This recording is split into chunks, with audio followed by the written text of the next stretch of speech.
Hi, this is Burns Hargis, and we're here for another edition of Inside OSU, and this is a very special opportunity for us to talk to Alexandra Cousteau.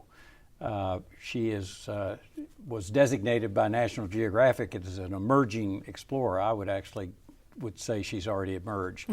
And you may recognize the name Cousteau, of course, her famous grandfather, Jacques Cousteau, who explored the oceans, and it's just a name synonymous with discovery and protection of the natural world. So welcome to Inside OSU. Thank you. You're here for Research Week. Yes. And certainly your family has been active in researching the oceans of the world. And let's talk a little bit about that, because you kind of had a rare and most of us would think privileged insight into this whole world that your grandfather helped create, and then your father followed on. Mm-hmm. Talk a little about that. You know, when my grandfather got started, we really didn't know what was under the surface of the ocean. He had been a captain in the French Navy. He'd been a fighter in the French Resistance, doing daring feats of bravery on behalf of the French government. And he was actually driving to a wedding one weekend and had a horrible car accident. And he was in his hospital bed, and the doctors were telling him, "Jacques, it looks like we're going to have to amputate your arms." And he said, "Absolutely not. You will not amputate my arms. I'm going to keep my arms, and I'm going to make them work again." And he spent months working on just moving his little finger, and regained use of his arms, obviously. But he started swimming in the ocean as a sort of physical therapy. And it was in the Mediterranean off the coast of southern France. And he had this desire to go deeper. And so he started tinkering around and working on a device that would help him go deeper and stay longer. And it almost cost him his life many times, because obviously they didn't know anything about the bends, they didn't know about the right mix of gases.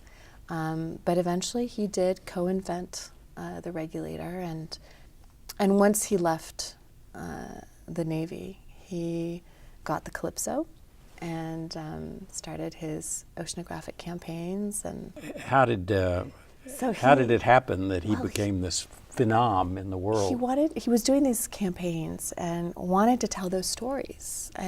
He'd always been fascinated by film, and even when he was a boy, he was making home videos, the black and white silent films. Mm-hmm. And he put all of that to work when he decided he wanted to tell these stories. And it was the United States that gave him that opportunity. He went to Los Angeles and he talked to David Walper, who was one of the big emerging documentary filmmakers at that time. And this was a new genre, of course. My grandfather went to him and said, "I have this idea of doing a television series about these ocean adventures that I'm having, and I have a boat and I have a great crew." And David looked at it all and he's like, "Yeah, you've got the makings of something great. I'm not sure it's there yet. Go and jazz it up a little, make it more fun." And my grandfather was like, "Okay, I think I know what to do." So he went out and he got the red bonnets and he put yellow stripes down the dive suits, and he put a slide off the back of Calypso where the divers would take their cameras and go head first into the water, and he put the viewing bubble on the front of the boat and all of these features that became so famous. But he went back to David and he said, "Okay, what do you think?" And David said, "Let's sign the deal. Let's do this." What was special about my grandfather, I think, is that he democratized access to the oceans. He invented tools that you and I can use to go explore the oceans. Right. And they're the same tools that he used. And I think that's... How old were you when he passed away? I was in college. So you really grew up with him. I did. And you lost your father young, didn't you? Yeah. He died in a plane crash in Portugal. He was testing his plane, getting ready to go on expedition, and there was an accident. Mm-hmm. But I was 3.5. You've now followed or gone into the family business, as it were. Mm-hmm. Tell us about that. I was brainwashed from birth, so Right. there really wasn't much else for me to do. But I grew up on expedition and grew up with this philosophy. My grandfather always used to tell me that, and I would pepper him with thousands of questions. He'd always say, Alexandra, I can't answer all of your questions. You're going to have to go and see for yourself. And I really took that to heart. And so he taught me to dive when I was 7, and I've just traveled my whole life. And I think, traveling is the best school. Well, so tell us then, your exploration in this wonderful world of the ocean.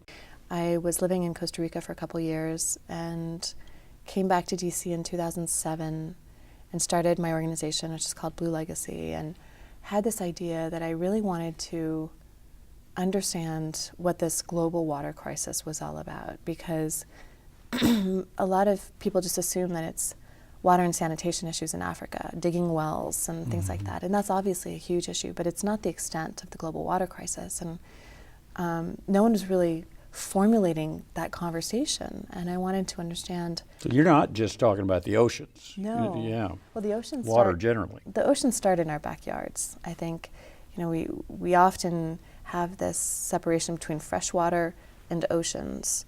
But the truth is that the most productive parts of the world's oceans are the estuaries, where the rivers meet the sea. And so from my perspective, it's just one system. And I wanted to understand that interconnectivity between oceans and freshwater, between nature and human communities. And so we went off in 2009 and did a 100-day expedition around the world. And we traveled to 6 continents to look at this intersection between water, nature, and humans. And I wanted that to be a very interactive expedition. We were posting films and photography and blogs every single day, sharing with people what we'd done that day. But we got over 100 million media impressions a month while we were in the field, and got a lot of feedback. And it was very exciting to see that the idea could at least take a little bit of ground for itself, And one of the things that struck me most when we got back was that people said, thank you for making these films and telling these stories and helping me understand what this global water crisis is. I'm just really relieved it's not happening in America. And I thought, gosh, there's this myth of abundance that we don't have a problem in America that we can't fix with technology, or that we can't fix with just something. And the truth is, when it comes to water, it's a finite resource. And we have done a stellar job of mismanaging it for decades. But water is the defining factor of the quality of our life. It's the defining factor for our health and our communities and our food security. And water has to exist within the context of a healthy watershed. My grandfather taught me that we're all explorers, no matter who we are or where we live. It's something that was reinforced when I joined National Geographic, and they were struggling about what exploration is today, because it's no longer about being the first to climb Everest or the first to go down to the Marianas Trench. We've pretty much exhausted that list. And so what does exploration mean today? And I really think that exploration is about